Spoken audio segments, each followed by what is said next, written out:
I never imagined I'd live to see someone physically drag my 78-year-old father out of an ambulance. But that's exactly what happened last Tuesday, thanks to our overzealous HOA president, Karen Wilkinson, who decided that her landscaping rules were somehow more important than a man's life. Let me take you back to how this nightmare started. My father, a Vietnam veteran and Purple Heart recipient, had been living with me for about 6 months.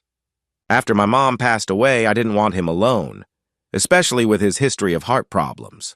We live in Oakwood Estates, a quiet suburban community that looks perfect on the outside. Every lawn trimmed the same, every mailbox painted the same color, and every flower bed lined up like soldiers on parade. But underneath that perfection was one woman's obsession with control, Karen's. From the day we moved in, she had a problem with everything. The American flag that my dad proudly flew on our porch? Too large by 3 inches according to HOA guidelines. The bird bath he loved sitting by every morning?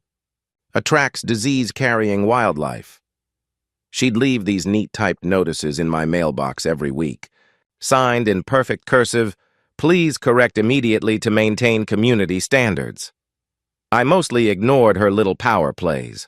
I had work, a household, and a grieving father to take care of. But ignoring Karen only seemed to fuel her obsession. Whenever she'd catch me outside, she'd plaster on this fake, syrupy smile and say, "Mr. Davis, we take our community standards very seriously here. Perhaps if you can't adhere to them, Oakwood Estates isn't the right fit for you." I'd nod politely, smile back, and tell her I'd take her suggestions under advisement.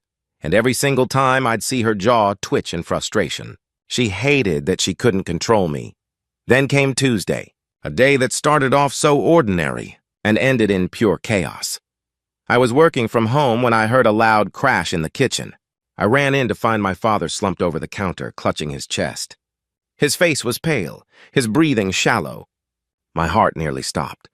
I called 911 immediately and began CPR, my hands trembling. The dispatcher's calm voice guided me through the process, assuring me that help was already on the way. Within minutes, I heard the sirens. Relief flooded through me until I looked out the window. Because there, storming across her flawless front lawn like she was on a mission from the HOA gods, was Karen. The ambulance had barely pulled into our driveway when she intercepted it. Waving her arms like a maniac, "Excuse me," she shouted, her voice slicing through the air. "Commercial vehicles are not permitted to park in residential driveways according to Section 7.3 of our bylaws." The paramedics froze for half a second, confused. "You'll need to park on the street and carry your equipment from there," she barked, her arms flailing as if she were the queen of the cul-de-sac. I couldn't believe what I was hearing. "Karen," I yelled from the doorway, "my father's having a heart attack. Let them through!" To their credit, the EMTs didn't waste time arguing. They rushed past her like she didn't exist, carrying their gear straight into the house. They were professionals, focused on saving a life, not playing HOA politics. Within moments, they had my dad stabilized enough to move him. I followed them out as they wheeled him toward the ambulance. That's when Karen stepped in again, this time positioning herself at the end of my driveway, arms crossed, face pinched like she'd just smelled something rotten. "I've documented this violation," she announced coldly, as if she were doing some great public service.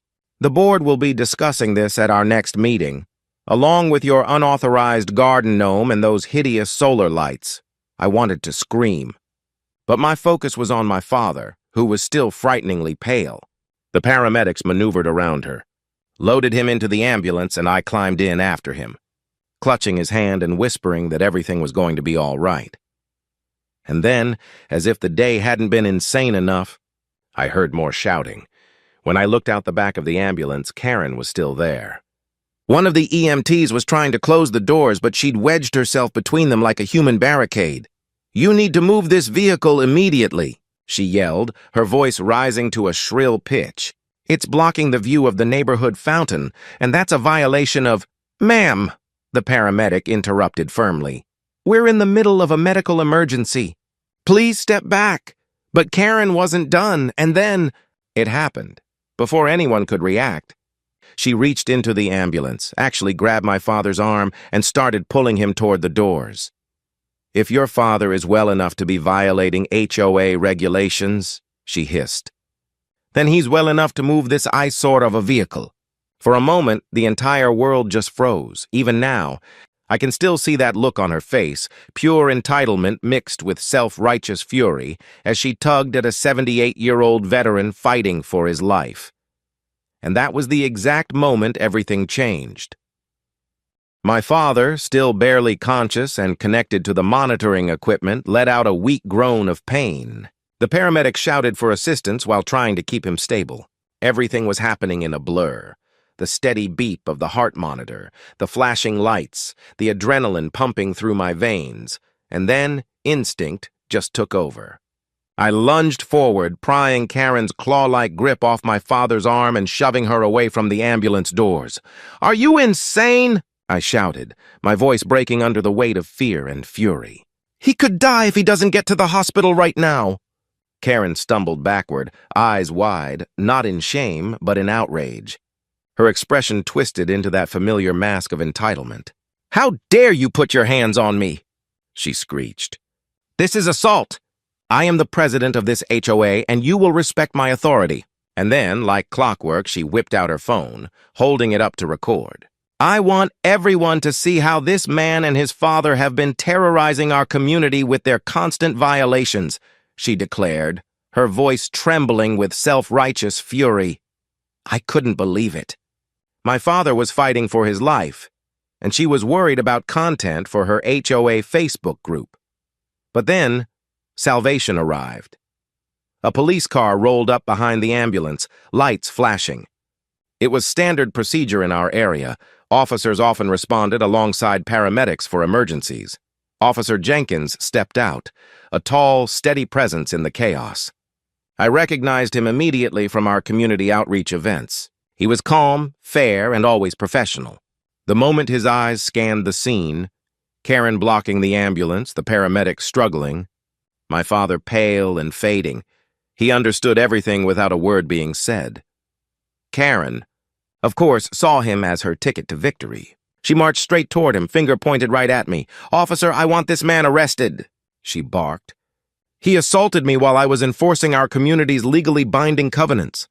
These people have been problematic residents since they arrived."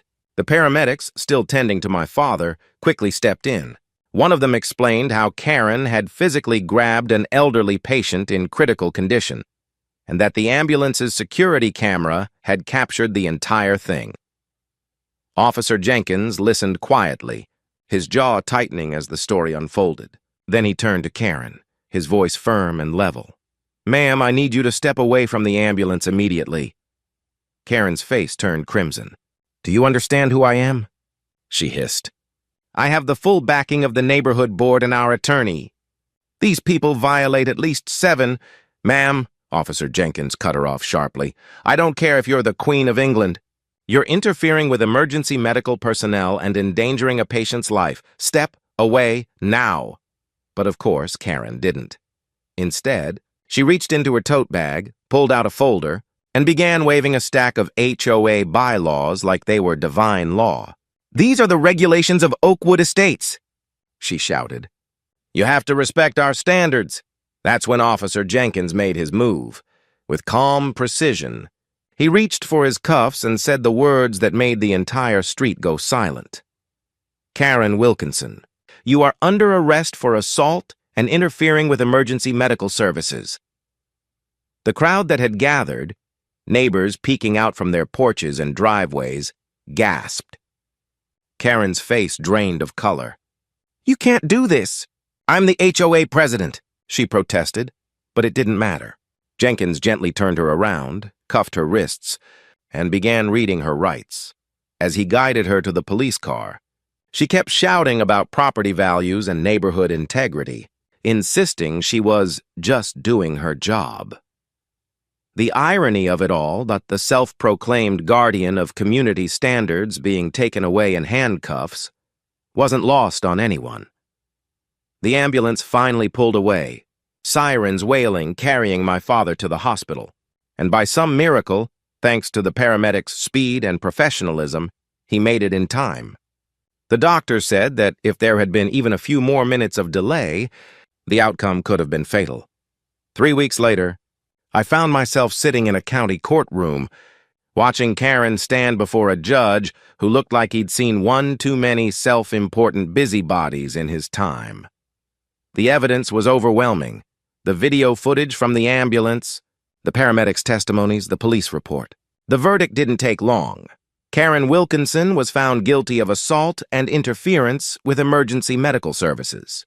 Her sentence, 200 hours of community service at the very same VA hospital where my father was now recovering. She was also fined $5,000 and ordered to complete an anger management course. But it was the judge's closing remarks that truly ended Karen's reign of terror. He leaned forward, looked her straight in the eye, and said, "Miss Wilkinson, your position as HOA president does not place you above the law or above basic human decency. I'm also issuing a restraining order prohibiting you from coming within 100 feet of Mr. Davis or his father. You could actually see the color drain from her face.